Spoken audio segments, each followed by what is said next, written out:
안녕하세요. LPJ 마음건강 마인드헬스 코치 에린입니다. 살면서 겪는 수많은 문제는 대부분 인간관계와 관련이 있죠. 부모 자녀, 부부, 형제자매, 친구, 선생님과 제자, 이성, 회사 동료와 상사, 부하 등 관계를 빼놓고는 이야기하기 어려울 만큼 인간관계는 정말 광범위합니다.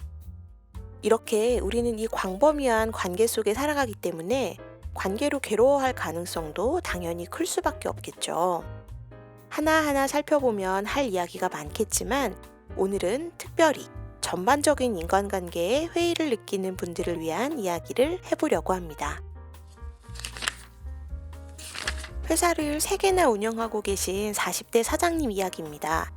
얼마 전에 다녔던 회사에서는 영업 실적으로 여러 번 1위를 했고 연봉으로 10억을 받은 적도 있던 만큼 이분에게 돈 버는 일은 그렇게 어렵지 않습니다.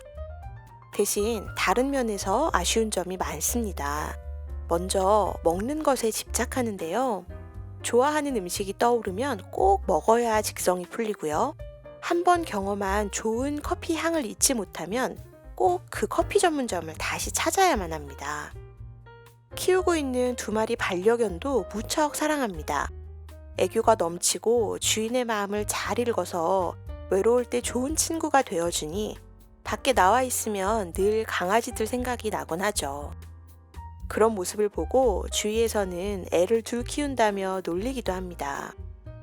한편 이분이 우상처럼 생각하는 어머니는 요즘 많이 편찮으셔서 어머니가 돌아가시면 이제 나는 어떻게 살아야 하나 하는 불안과 두려움이 몰려옵니다.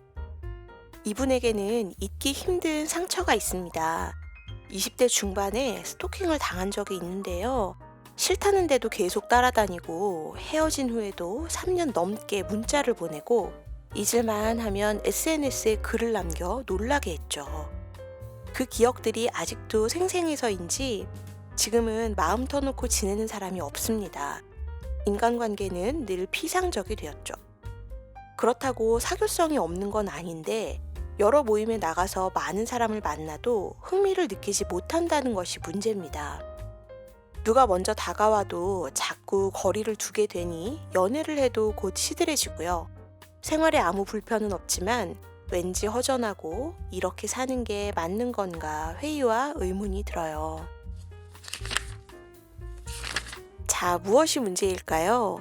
우리는 누구나 혼자일 때의 나와 남들 앞에서의 내가 완전히 동일하진 않을 겁니다. 내가 보는 나와 남이 보는 나, 이 둘이 같은 사람도 있고 다른 사람도 있는데 이 사연자는 후자에 가깝습니다.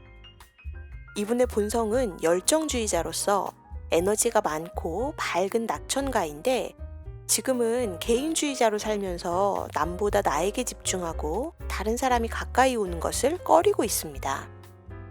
또 이분은 성인군자처럼 자연과 동물을 사랑하고 타인에게 친절한 본성을 가졌지만 지금은 이기주의자로 살면서 까칠하게 사람들을 대하고 늘 거리를 두죠. 그럼 이 차이는 어떻게 좁힐 수 있을까요? 바로 관계에 답이 있습니다. 내가 보는 나는 주관적이고 남이 보는 나는 객관적이니 처음부터 둘이 같을 수가 없죠. 둘 사이의 간격을 좁히려면 관계라는 변수가 꼭 필요한데요. 관계를 통해서만 보다 정확한 나를 알 수 있기 때문입니다. 인간관계를 통해서 나를 이해하고 남을 이해하고 인간을 이해하게 되는 것이죠. 한편 이 사연자는 삶의 덫에 걸려서 자신이 원하는 대로 살아가지 못하고 있습니다. 삶의 덫이라는 개념은 조금 생소하실 수 있는데요. 쉽게 설명하자면 어릴 때 겪은 부정적인 감정 경험입니다. 일생에 걸쳐 자신을 옭아매는 나쁜 자기 개념이죠. 거절, 실패, 분노, 인정, 부정성이 대표적인 삶의 덫 5가지인데요. 마음속 깊이 감추어진 상처이기 때문에 자신도 모르게 작동해서 매번 앞길을 가로막고 같은 실수를 반복하게 만듭니다. 예를 들어볼까요? 어떤 사람은 항상 거절당할까봐 초조해하고 어떤 사람은 결국 실패할 거라는 두려움에 휩싸입니다.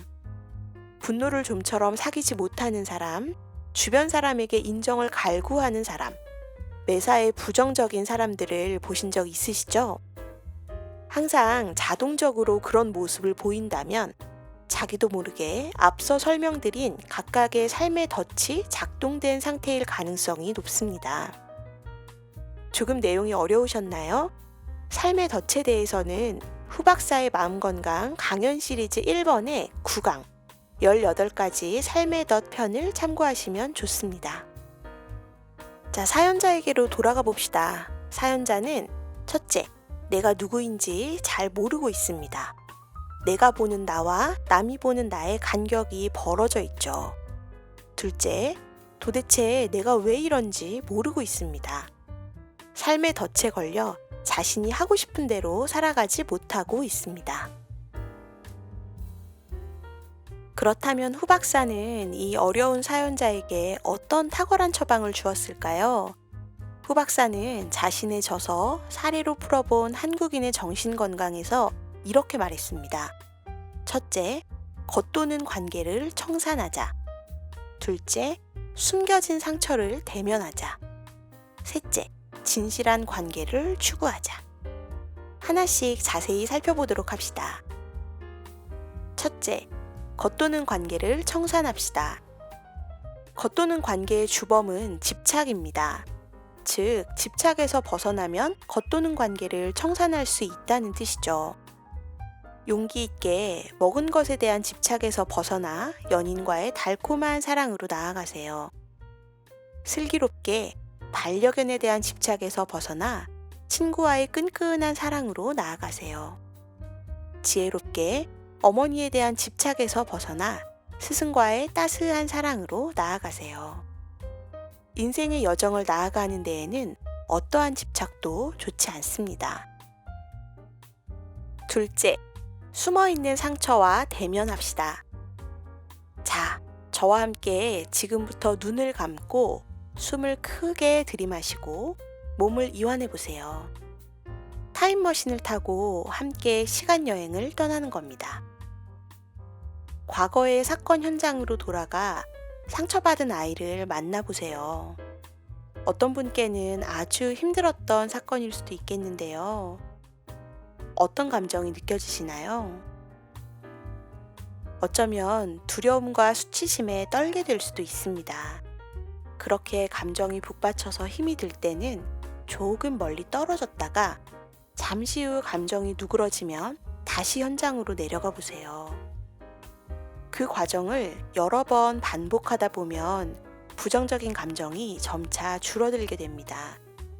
그렇게 해서 많이 담담해졌을 때 그 사건에서 배울 수 있는 교훈은 없는지 한번 찾아보세요. 없으면 없는 대로 자신을 격려하면서 찾으면 찾은 대로 교훈을 간직하고서 현재로 돌아오시면 됩니다.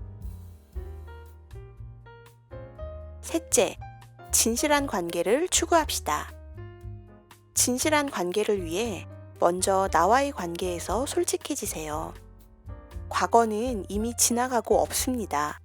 과거에 잘한 것은 자축한 후에 지워버리고 잘못한 것은 용서한 후에 날려버리세요. 점차 남이 보는 나와 내가 보는 나가 같아질 겁니다. 그리고 너와의 관계, 즉 다른 사람과의 관계에서도 솔직해집시다. 그러면 새로운 미래를 만들 수 있습니다. 다른 사람의 좋은 점은 따라서 배우고 나쁜 점은 반성하는 거울로 삼으세요. 점차 하고 싶은 대로 살 수 있을 겁니다. 집착하고 있던 대상을 놓아주고 너무 아파서 피하고만 싶던 상처와 대면하는 일. 어렵고 힘든 일이지만 내가 나를 위해 해줄 수 있는 무척 소중한 일이기도 합니다. 곁에 누가 있을 때도 없을 때도 살다 보면 누구나 외로울 때가 있죠. 하지만 상처받은 것도 안타까운데 그 상처 때문에 앞으로도 영원히 허전함을 느끼며 살아야 한다면 자신에게 너무 가혹한 일이 아닐까요? 상처받고 숨어있던 나와의 관계부터 건강하게 다진 후에 조금씩 다른 사람들과 서로를 채워주는 관계를 쌓아갈 수 있기를 저 에린이 마음 다해 응원합니다. 그럼 다음 영상에서 또 만나요.